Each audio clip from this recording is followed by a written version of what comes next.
शर्करा करकरान स्याद अमृतम न विषम भवेत, चिंता मणिर न पाषाणु न दीवा रजनीर भवेत। शक्कर जो है कभी कंकड़ नहीं हो सकती है, अमृत कभी विष नहीं हो सकता है, चिंतामणि कभी पत्थर नहीं हो सकता है, और दिन कभी रात नहीं हो सकती है।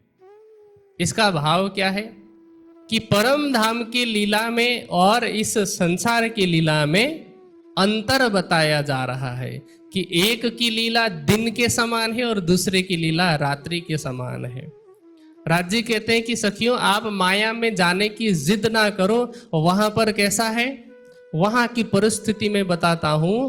पुराण संहिता में कहते हैं कि फुल्ल पद्मम सरह त्यक्त्वा मृग तृष्णामनुधावथ मामानंदम परित्यज्य पाषाणम पूजयिष्यत। तुम जिस संसार में जाने की जिद कर रहे हो, हठ कर रही हो, यह संसार कैसा है? यदि परम धाम को कमल के फूलों से भरा हुआ तालाब माना जाए, कितना सुंदर दिखता है। कमल का फूल कितना सुंदर दिखता है। आप जाते हैं ना ज्ञानपीठ में मंदिर के सामने नील कमल देखने के लिए, कितना सुंदर दिखता है जब खिला हुआ हो। और पूरा तालाब बड़ा सा, जहाँ का पानी भी स्वच्छ हो और वहाँ कमल ही कमल खिले हुए हो। आप कल्पना करके देखिए। तो एक तो कमल के फूलों से भरा हुआ तालाब है परम धाम, और उसके विपरीत संसार कैसा है? मृग तृष्णा। मृग तृष्णा का अर्थ क्या होता है? भ्रम। जैसे गर्मी का समय हो, आप सड़क पर निकलते हैं तो थोड़ी दूरी में पानी दिखाई पड़ता है, होता है कभी कभी ऐसा, लेकिन वहां पास में जाते हैं तो कुछ नहीं होता, सड़क होती है। या कभी कभी आप नदी के किनारे, सागर के किनारे रेती में देखेंगे तो लगभग 100-150 मीटर की दूरी पर पानी जैसा दिखाई पड़ता है। आप भाग के जाते हैं तो वहां कुछ नहीं होता है। तो ये भ्रमित जल है, एक बूंद भी वहां जल नहीं है, लेकिन हमारी आंखों को भ्रम हो रहा है। और परम धाम कैसा है? कमल के फूलों से भरा हुआ सरोवर है, तालाब है। असत जड़म च दुखम च माया रूपम त्रिधा स्मृतम। ये माया कैसी है? असत, जड़ और दुखमयी। और परम धाम कैसा है? सच्चिदानंदमयी। और वहां जाकर के तुम क्या करोगे?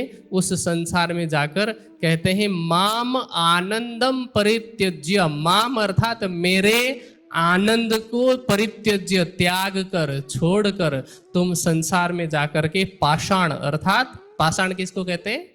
पत्थर। तो तुम संसार में जाके पत्थर की पूजा करोगे। आप खिलवत की वाणी पढ़कर देखिए।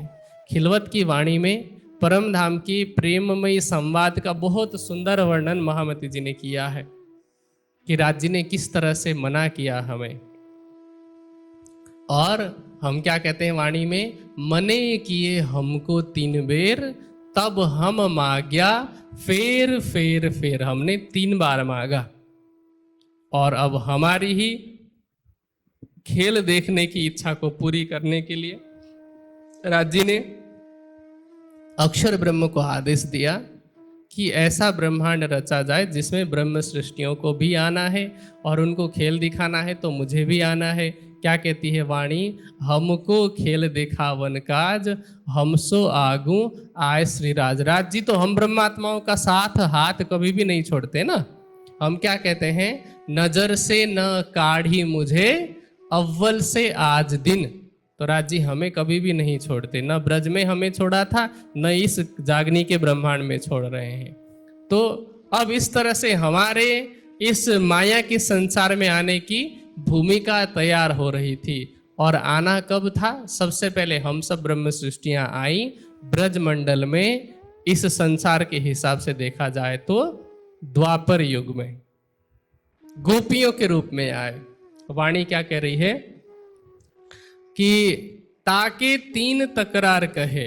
श्री लालदास जी कहते हैं ताके 3 तकरार कहे, सो भय तीनों इंड, ताकि बीतक जुदी जुदी, माया मिथ्या नट ब्रह्मांड। आप वाणी में, प्रकाश वाणी में, प्रकट वाणी के प्रकरण को पढ़कर देखेंगे तो संक्षिप्त में ये पूरा वृत्तांत आपको जानने को मिलेगा।